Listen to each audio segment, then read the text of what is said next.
Hey folks, Brian here. Get ready because we're diving into some real stories from real people. Stories that will surprise you, inspire, and maybe even shock you. Let's jump right in. Family is furious. I threatened to report my stepmother to police after she stole $50,000 from me and bought her son a car.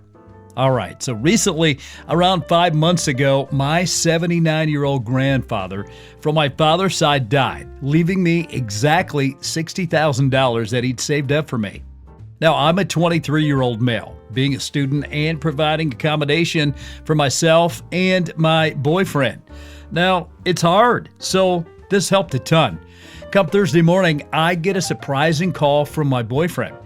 Some background info. Now, my biological mom died when I was 3, and so my stepmom and my biological dad took me in so I wouldn't have to go through social care services. So R has 2 biological children. W, 19, is a male, and A, 17, a female. Now, since my dad is well, my dad, he has all of my bank details to monitor my spending and my savings.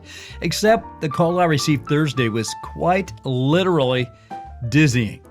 It was my boyfriend calling from work asking why I just spent $50,000 on a car. Now, I have no idea what he's talking about. So while we're on the phone, I go to check my bank account. $50,000 in the hole. I tell my boyfriend that I've got to go, and I haul a taxi to the bank in our city center. I didn't succeed in getting any information, so I got to my dad's house since it's closer to the city center. And in the driveway leading to my dad's garage, what do I see? A brand new car that looks worth $50,000. B, a brand new car that looks worth $50,000. Or C, a brand new car that looks worth $50,000. Or D, all the above. So I go in and start confronting my dad about why there's a new car in the driveway on the same day that I lost all my bank savings. He had no idea what I meant and just replied with a confused, "What do you mean? That's the car R bought with W." Huh? Dad was more than enraged to find out that she had spent for my granddad's inheritance, plus the fact that she had lied to him when she said that the car had been from her own savings. She was out shopping, so I thankfully didn't run into her. I took away my bank details from my dad and told him that I never wanted to see R again, and that if she didn't return the car within a week, I would report her for fraud. Now, he understood, but soon R's whole family, including both her parents, her sisters, and her children, were all spamming me saying that I was doing too much. Soon R messaged me herself, manipulating me by saying things like, "You made me cry," and "It's not even that much. What's your problem?" I was speechless. I called her to see if she was serious, and apparently, yeah, she was. Started screaming at me about being disrespectful and ungrateful. I just blocked her and all her family. But did I go too far by saying I would report her? Also, just a little detail, only my dad has access to my bank details on his phone, meaning she stole it from not only me, but also my dad. Now, the situation is all so complicated, and I feel like I don't know what to do. But am I the a-hole for threatening to report her for financial fraud? I mean, I feel like I went too far with it. Okay, so this next story up, am I the a-hole for refusing to attend my sister's wedding after what she did to my fiance? All right, here's the story. So my 28-year-old sister, female, is getting married to a 31-year-old female, Ella, and they're getting married in 2 weeks. Now, we've always been close, even though we have our differences. I've always been more of a laid-back, introverted person, while Ella is the life of the party and loves being the center of attention. It's never bothered me much until now. I've been engaged to my fiance, Mark. He's 29 years old. He's a male for about a year. He's wonderful. He's kind, supportive, and just an all-around great guy. Now, my family has always liked him, or so I thought. But about a month ago, something happened that made me question everything. Now, Ella asked Mark to meet her for coffee one day, saying she needed help picking out a wedding gift for me. Now, I didn't think much of it at the time, but when Mark came home, he was really quiet. After some coaxing, he finally told me what had happened. Apparently, Ella spent the entire time trying to convince him that I wasn't right for him. She told him I was too boring, that I wasn't ambitious enough, and that he could do better. She even went so far as to suggest that he should call off the engagement and see other people. Mark was completely blindsided and upset. He said he defended me, but it was clear that Ella was relentless. I was furious when I found out. I confronted Ella, and she didn't even deny it. She said she was just looking out for Mark and that she wants the best for him. Now, when I asked her why she thought it was her place to interfere in our relationship, she just shrugged and said she was being honest. Now, I told her that what she did was completely out of line and hurtful, not just for me, but to Mark as well. She didn't even apologize. Instead, she doubled down, saying that if I was confident in my relationship, I wouldn't be so upset. I ended up leaving her house in tears. Since then, I've barely spoken to her. Now, my parents found out about this situation, and while they agree that what Ella did was wrong, they're begging me to still attend the wedding. They think that missing it would cause a huge rift in the family and that I should just let it go for the sake of peace. But I don't know if I can. Every time I think about what she did, it makes my blood boil. I feel betrayed and hurt, and I don't know if I can just pretend everything is fine for her big day. Mark supports whatever decision I make, but I can tell that he's hurt by this too. So am I the a-hole for refusing to go to my sister's wedding after what she did to my fiancé? All right, this next story up, guys. Am I the a-hole for moving in with my mom after my husband came home drunk and abusive? I'm a 32-year-old female, and I've been married to my husband, James. He's 35, for almost 10 years. Now, like any marriage, we've had our good and bad times, but overall, thought we had a pretty solid relationship. We have 2 kids together, a 6-year-old son and a 3-year-old daughter. James has always been a loving dad and husband, but lately he's been drinking more than usual. It all started off with a couple of beers after work, but recently he's been going out more often and coming home really late and really drunk. I brought it up a few times, telling him I was worried about how much he was drinking, but he just shrugged it off, saying I was overreacting and that it was just a rough patch at work. Now, I wanted to believe him because he's always been reliable, and this wasn't like him until last week. Last Friday, James came home absolutely trashed. Now, this wasn't the first time, but something felt different.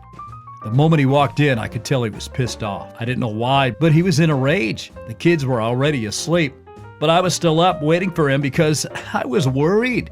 As soon as he saw me, he started yelling. I honestly don't ever remember what he was angry about, but he was saying really horrible things, accusing me of not caring about him, calling me names I never thought I'd hear from him. I tried to calm him down, but it just made him angrier. He got right up in my face, and then he shoved me so hard I fell back onto the couch. Our son must have heard the noise because he came out of his room crying, asking what was going on. James turned on to him too, yelling at him to get back to bed and calling him names.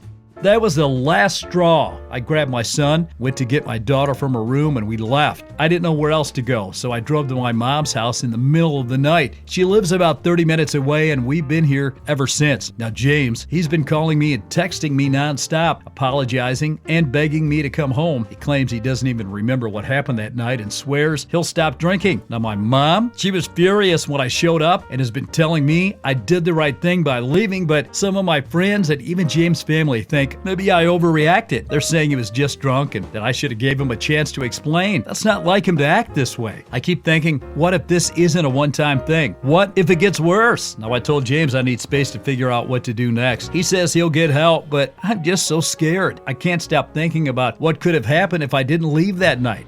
Now, I'm questioning myself. Did I act too quickly by packing up the kids and leaving right away? Should I have tried to work it out before running to my mom's house? So, am I the a-hole for taking the kids and leaving after that night? Okay, so this next story up. Am I the a-hole for leaving my party for beating cancer? I'm a 35-year-old male, and I'm a very private person. I have no social media.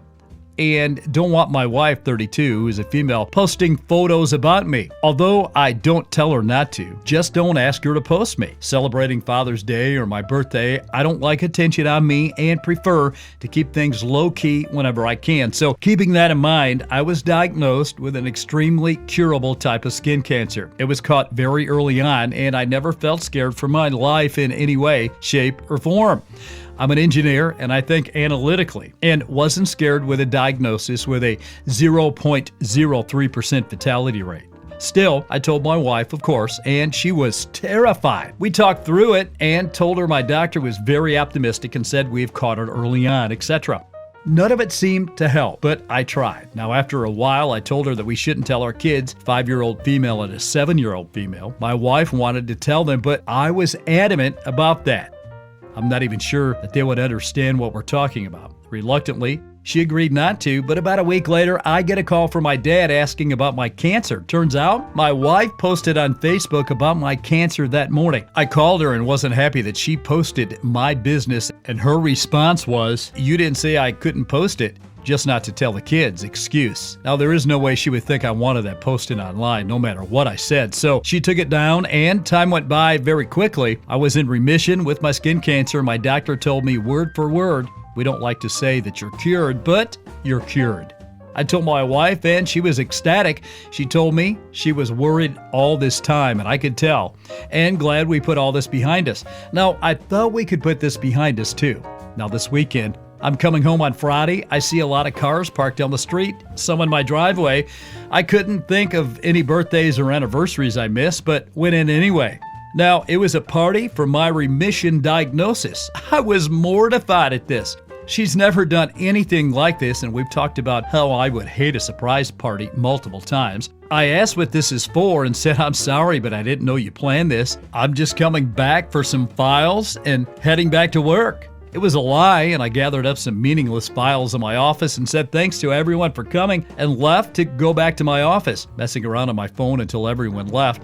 My wife knew I was lying, and we fought that night, and I told her I don't know what's gotten into her, but she knows I would never want this. And she doesn't get to make a big deal out of something personal I never wanted to be public in the first place. We've been cold this whole week, and my brother said that I'm the a-hole since I told him I just pretended to go to work. So, am I the a-hole for not wanting to celebrate beating my cancer? Okay, this next story up, guys. This is Brian. Am I the a-hole for telling everyone that I was serving a chicken pot pie for dinner when it wasn't a plain and basic one?